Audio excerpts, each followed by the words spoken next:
राधे राधे। आज हम सब मिलकर श्री हित प्रेमानंद गोविंद शरण जी महाराज के सत्संग से निकले कुछ अनमोल मोतियों पर बात करेंगे। पता है, ये वो बातें हैं जिनमें जिंदगी के सबसे मुश्किल, सबसे गहरे सवालों के जवाब छिपे हैं। तो चलिए, बिना देर किए इस आध्यात्मिक सफर में डूब जाते हैं।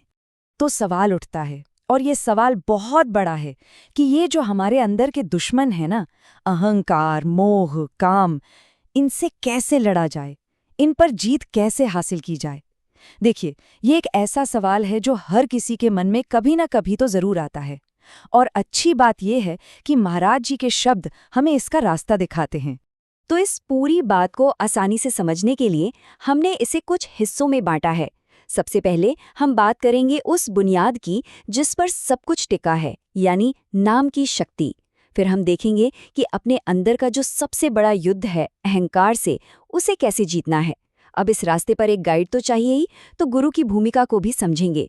इसके बाद रोजमर्रा की जिंदगी की जो चुनौतियां हैं, उनसे कैसे निपटना है, इस पर बात होगी। और आखिर में हम जानेंगे कि हमारा असली लक्ष्य, हमारी मंजिल क्या है, यानी भगवत कृपा का असली मतलब क्या है। तो चलिए, सबसे पहले और सबसे जरूरी चीज से शुरू करते हैं, और वो है ईश्वर के नाम की शक्ति। महाराज जी एक बहुत कमाल की बात बताते हैं। वो कहते हैं कि ये जो दो अक्षर हैं, रा और धा, इनमें इतनी जबरदस्त मैग्नेटिक पावर है कि ये खुद परमात्मा को अपनी तरफ खींच सकते हैं। सोचिए, जब भगवान खींचे चले आते हैं तो हम तो खैर जीव ही हैं। उनका कहना है कि बस जहां राधा नाम का जाप हुआ, समझिए श्री कृष्ण खुद ब खुद वहां खींचे चले आते हैं। तो एक बार जब हम नाम की शक्ति को समझ लेते हैं, तो अगला कदम आता है अपने सबसे बड़े दुश्मन से लड़ने का। और वो दुश्मन कोई बाहर नहीं, हमारे अंदर ही है, हमारा अहंकार। तो आखिर ये अहंकार है क्या भला? महाराज जी के मुताबिक ये अज्ञान से पैदा होता है। मतलब एक तरह का धोखा है, एक इल्यूजन। वो धोखा जिसमें हम अपनी असली पहचान, जो कि आत्मा है, उसे भूल जाते हैं और इस शरीर को ही मैं मान बैठते हैं। और पता है, इसी धोखे की वजह से क्या होता है, हम खुद को कर्ता समझने लगते हैं। मतलब ये मैंने किया, वो मैं करूंगा।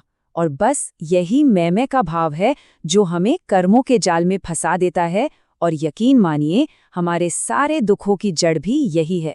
तो अब सवाल ये है कि भाई, इससे निकलें कैसे। इसके लिए महाराज जी ने 4 कदम बताए हैं, बड़े प्रैक्टिकल हैं। पहला, संतों का संग करो, मतलब अच्छी सोबत में रहो। दूसरा, शास्त्र पढ़ो, ज्ञान लो। तीसरा, जो भी गलत काम है, अधर्म है, उसे छोड़ दो। और चौथा, जो सबसे जरूरी है, सरेंडर कर दो। मतलब जो भी कर रहे हो, ये मत सोचो मैं कर रहा हूं, बल्कि उस भाव को भगवान को सौंप दो। अब देखिए, ये रास्ता आसान तो है नहीं, और इतने मुश्किल रास्ते पर अकेले चलना नामुमकिन सा है। यहीं पर जरूरत पड़ती है एक गाइड की, एक मार्गदर्शक की, यानी एक गुरु की। और गुरु की जरूरत क्यों है, इसे समझाने के लिए महाराज जी एक जबरदस्त एनालॉजी देते हैं। जरा सोचिए, मान लीजिए कि भगवान एक बहुत बड़ा विशाल पावर स्टेशन है, जहां एनर्जी की कोई कमी नहीं, अनलिमिटेड पावर। लेकिन उस पावर स्टेशन से जो हाई वोल्टेज बिजली निकल रही है, क्या हम उसे सीधे अपने घर में इस्तेमाल कर सकते हैं? नहीं, सब जल जाएगा। तो हमें क्या चाहिए? एक ट्रांसफॉर्मर। गुरु ठीक वही ट्रांसफॉर्मर है। वो भगवान की उस जबरदस्त शक्ति को हमारे लेवल पर लाते हैं, उसे ऐसा बना देते हैं जिसे हम एक साधक संभाल सकें। और फिर गुरु जो हमें साधना बताते हैं, जैसे नाम जप करो, सेवा करो, वो हमारे घर के स्विच बोर्ड की तरह है। ट्रांसफॉर्मर से बिजली तो आ गई, लेकिन उसे इस्तेमाल करने के लिए स्विच तो ऑन करना पड़ेगा ना। ये साधना वही स्विच है। और जैसे ही हम साधना का वो स्विच ऑन करते हैं, नतीजा क्या होता है? हमारे दिल में, हमारे अंदर ज्ञान और भक्ति की रोशनी जल उठती है। तो पूरा कनेक्शन क्या बना? भगवान पावर स्टेशन, गुरु ट्रांसफॉर्मर और साधना स्विच। गुरु के बिना वो पावर हम तक पहुंच ही नहीं सकती। ठीक है, ये सारी बातें सुनने में तो बहुत अच्छी लगती हैं, लेकिन सवाल ये है कि आज की भागदौड़ भरी जिंदगी में, अपनी डेली लाइफ के चैलेंजेस के बीच इन चीजों को लागू कैसे करें? और सबसे बड़ी चुनौती है काम, यानी लस्ट। इस पर महाराज जी की बात एकदम क्रिस्टल क्लियर है। वो कहते हैं, जहां राम है वहाँ काम नहीं, और जहाँ काम है वहाँ राम नहीं। बात सीधी सी है, ये दोनों चीजें एक साथ एक मन में नहीं रह सकती, जैसे दिन और रात। अगर भगवान का चिंतन है तो गंदी सोच नहीं टिकेगी, और अगर मन में गंदगी भरी है तो वहाँ भगवान का वास हो ही नहीं सकता। और जानते हैं, आज के ज़माने में कुसंग यानी बुरी संगत का मतलब भी बदल गया है। पहले लोग कहते थे बुरी सोबत से बचो, आज महाराज जी सीधा सीधा मोबाइल फ़ोन की तरफ इशारा करते हैं। और ये कितनी सच्ची बात है। फ़ोन पर गलत चीज़ें देखना, फालतू की वीडियोज़, नेगेटिव लोगों से चैट करना, ये सब आज का कुसंग है। ये धीरे धीरे हमारे मन में जहर घोलता है और हमें रास्ते से भटका देता है। अच्छा, एक और बड़ी प्रैक्टिकल बात, जब कोई हमें धोखा दे या हमारी बेइज्जती करे तो क्या करें? गुस्सा आता है, बदला लेने का मन करता है ना, पर यहाँ एक बिल्कुल अलग नजरिया दिया गया है। ये सोचो ही मत कि उस इंसान ने गलत किया, बल्कि ये समझो कि हमारा ही कोई पुराना हिसाब किताब था, कोई पुराना कर्म जो अब चुकता हो रहा है। यकीन मानिए, ये एक सोच ही हमें गुस्से और दुख से बचा सकती है।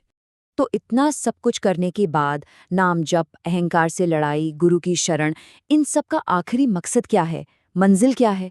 वो है भगवत कृपा को सही मायनों में समझना। देखिए, हम लोग कृपा का मतलब क्या समझते हैं कि नौकरी मिल गई, बहुत पैसा आ गया, सेहत अच्छी हो गई, यही ना? पर महाराज जी कहते हैं ये कृपा नहीं है।